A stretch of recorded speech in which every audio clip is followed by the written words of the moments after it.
Bomber fans, welcome back to the Footy panel, of course coming to you from the Colonial Brewing Company here in Port Melbourne. We've got a very special guest today ahead of our final game on Sunday, and hopefully this man is playing. Michael Hurley, thanks for joining us. Hey Jules, Scotty, how are we? Let's get straight to the point. Big dog. Scotty, should we? How's the calf? Yeah, calf's well. Can I give it a rub? You can if you like, might not help, but not feeling it walking around anymore. Been in the gym and done a fair bit of strength work and things like that, so progress running this week, see how we go for the weekend. Is it a tough one because this final's just around the corner, but if the team doesn't win this week, they don't play final, so does that change the way they assess you and potentially play you this week or not? I think it's probably tougher for me, but the medicos, they have their plans and they think what the certain time period is to miss, and they stick to that. Whereas as a player, if you feel like you're fine, you want to be out there and playing. So it can be mentally pretty tough, but I have full faith in these guys. They've seen it all before. Bit to go through before we get to the end of the week, but it would seem, just listening to you then, with the potential for a week off, that the conservative route might be the one taken with you, do you think? Yeah, I think so. Yeah. I think that would, unless it would to be fully clear and good to go, then I'd play obviously. But the extra week, yeah, gives you 2 weeks effectively. Yeah. So I think that would be the conservative approach. Yeah. Really exciting night though. After the Bulldogs, unfortunately for them, getting beaten, and the boys having a good win. Destiny's now in the boys' hands. I imagine there'll be a lot of excitement around the place as we speak. Yeah, I think the weekend worked out perfectly, I guess, for us. Solid win, and then all the teams around us sort of did their job for us. So, the excitement's been there for the whole back half of the year, I reckon. But the finals feel is something different and something we haven't tasted for a while, so it'll be really good to get out there. Is there a bit of added pressure this week? I mean, I think everyone's assuming Essendon's going to beat Fremantle, and you have to beat them to make the finals. Does that create a little bit of tension that's possibly not there in other games? Well, yes and no. I guess the players are only human, so you know that if you don't get the win, then finals are potentially gone. But I guess for us, the strong focus will be just about the way we go about it, the way we try and be strong in the contest and play 4 quarters. We've seen in probably the last month or so we've been up and down slightly, so we'll be again striving to play consistent. I reckon there is, but I also think that's what players want. Because when the games mean the most, the pressure is at its highest. And that's what players crave, because they all want to play in finals, don't they? And it's been a while, and a while since the Bombers have won a final without getting ahead of ourselves. But you would expect, as Hurl said, get the process right this week. A good performance is there for the taking against Freo. How did you find watching on the other night? It was a strange game. It was 10 points of difference at three-quarter time, but it felt like Essendon should have been 6 or 7 goals up. How did you find watching on? Yeah, it's always pretty tough to watch. Can be slightly frustrating. The slow start to the game didn't help that as well, but I think the injection of spark from young Fridge was huge. Got the boys going. And we saw from some of the figures that we were dominant without really being dominant on the scoreboard. So if we can just tweak a few things, with 70 inside 50s, you should probably be winning by more than 5 or 6 goals. And your year, Hurls, not so much you've performed superbly, but coming back after 12 months out, how has that been? I mean, going into the season, there was 2 schools of thought. One was that the players would be rusting, it'd take a while to get going. The other was that without having played a year, that they might run out of gas in that sense. But looks to be overall the team is finishing the year pretty strongly. Yeah, I guess it was probably a bit of both. Yeah. Well, for me personally, I know my start to the season, my first probably 3 or 4 games were a little bit scrappy and a bit off the pace. But I think that middle period of the season for me was probably where I played my best footy. Fatigued slightly late in the piece, but with a week off or 2 weeks off potentially, hopefully get freshened up again and crack into some finals. It's been your best year, do you think? I mean, statistically it is, but do you feel like it's been as good as 2015?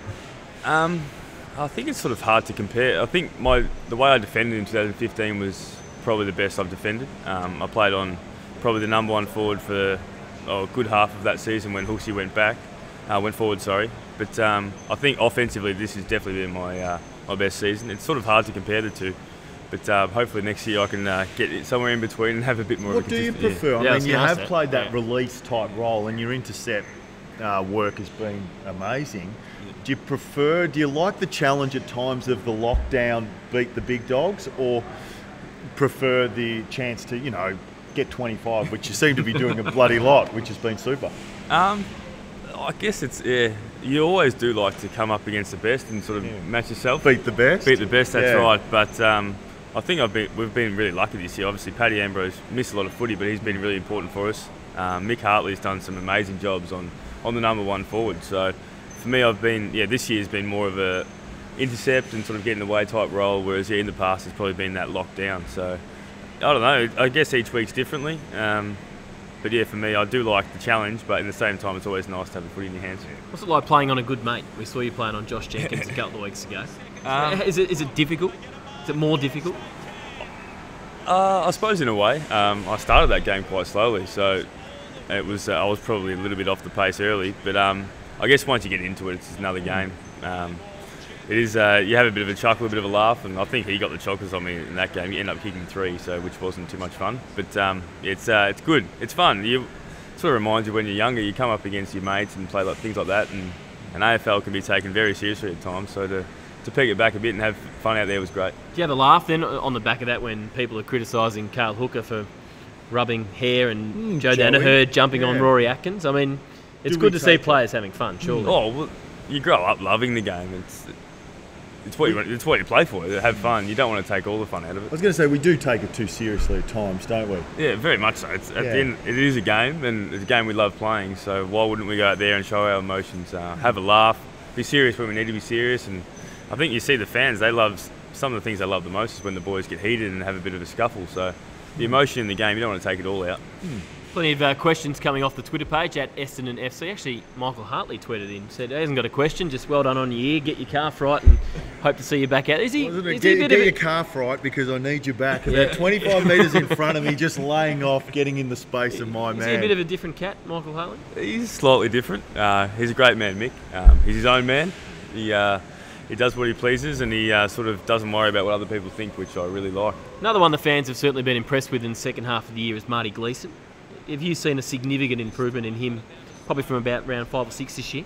Yeah, very much so. I think he was unfortunately got dropped at the start of the season. I'm not really sure exactly what round. It was around, and the writing was not writing was on the wall, but he got some pretty honest feedback of where he was at and what he needed to improve. And to his credit, he's really cracked in and done that. I think a big part of that has been James Kelly. You often see Cal taking him aside and doing certain things with his contest, with his marking, and I think that the way he's developed in this back half of the season has been really pleasing. He's going to be great for us going forward. James Kelly, a future coach, from what you've observed? Yeah, he already is, I reckon. Yeah, when you're out there playing with him, he already sets the boys up as low as a coach. I think he'd be perfect at any club. Hopefully we can keep him for next year. Back to the Mick Hartley Weird Cat group. 3, 2 and 1 for the Weird Cats at the club.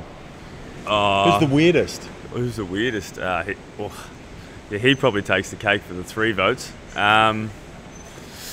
Number 2, your boy, David Zaharakis. Oh, yeah. Okay. He's a bit odd, a bit different. And then I'll give a cheeky one to Heath Hocking. Oh, yeah.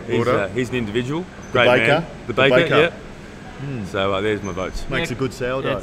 Yeah, he does too. Now, communication's important in defence. How do you go with Connor McKenna? How does that work? Yeah, he's getting better.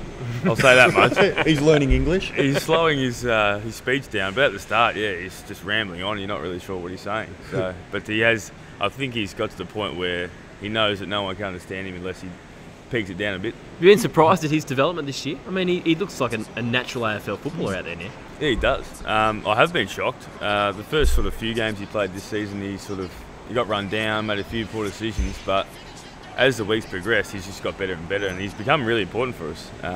Him and Andy McGrath as well are probably the 2 that drive the most off the back line, so they're very important. Just on Andy McGrath, you played with Dyson in his first year. He won the Rising Star as a half-back. Is his influence this year been as significant as Dyson's first year? I think so. Yeah, I actually compared the 2 of them just recently, saying that they both came into the system and had a massive impact straight away. Just the calmness and level-headedness of the 2 of them, and especially Andy this year, the way he uses the ball, the way he runs and creates, and then in the same token, the way he defends their best small forward, he's a complete package. He's probably played more of a defensive, whereas Dyson as half-back was very offensive and would set up. the balance or the need for Andy McGrath to have balance, because as you said, his shutdown roles. He's played on some good players. He's played on many of the best small forwards and really shut them down. It's been a super year. And be happy Hooks, he's doing well up forward, so you don't have to go back there. Yeah, I'm happy down back. Hopefully this trade period we can get a nice big centre forward. There you go, Scotty. There's one for you. Yeah, that's and then Big Hooksy can come back and play centre half You're back missing again. him down there, eh? I'm missing him. Yeah. He's some of the footy he played down back has been outstanding, but he's been so important for us up forward this year. I think he's nearly not been underrated, hasn't he? He's kicked 40 goals. Yeah, 40 plus goals Yeah. as a key forward, and almost the secondary key forward to Joey. You've got 100 goals out of your two keys. You can't say the forward line hasn't worked well with him down there. And people often look at the negatives, whether that's his goal kicking or his disposal. They don't looking at the 5 or 6 contested marks that he's taking in game and just the help that he's giving Joe. So I think he's had an awesome year. How come you didn't enjoy playing forward as much as you do back? Probably because I wasn't very good at it. I think just didn't really read the game as well as I do down back. Played majority of my junior footy as a defender, and I sort of see the game a bit differently. I like the game in front of me. I was a bit of a bull at a gate in the forward half, just tried to go quick and crash packs, and sort of to my detriment, I sort of broke down a fair bit. So I think the game sort of slowed down for me a bit as I went into the back half, and so I'm glad I have. What about Aaron Francis? The fans are fascinated by Aaron Francis, and it's a shame he hasn't played a bit more senior footy. But I was surprised he didn't make the 3-2-1 votes. Thought he might have had a vote in it. It's a question without notice. I was. But how good can he be? I mean, the small sample size is pretty impressive at senior level even. Yeah, he's obviously got a lot of talent. The way he marks the ball, he's the one that reads the play extremely well. I think going forward he can play that sort of third tall defender and be really, really good for us and just chopping off and getting in the way. But yeah, like any young player, he's got things that he needs to work on, and knowing Aaron, I think he'll put his head down, work really hard, and hopefully we can see a lot of senior footy in the coming years. Big T-Bell's been important, hasn't he? I mean, he's had a really good run where he's been able to play some football consistently, but his competitiveness around the footy has been super, hasn't it? It's been some of his best form that we've seen in his career. Yeah, I think so, and that's coming off a limited pre-season as well, so hopefully if we can get a strong summer into Tommy for once, that you never know what he could do.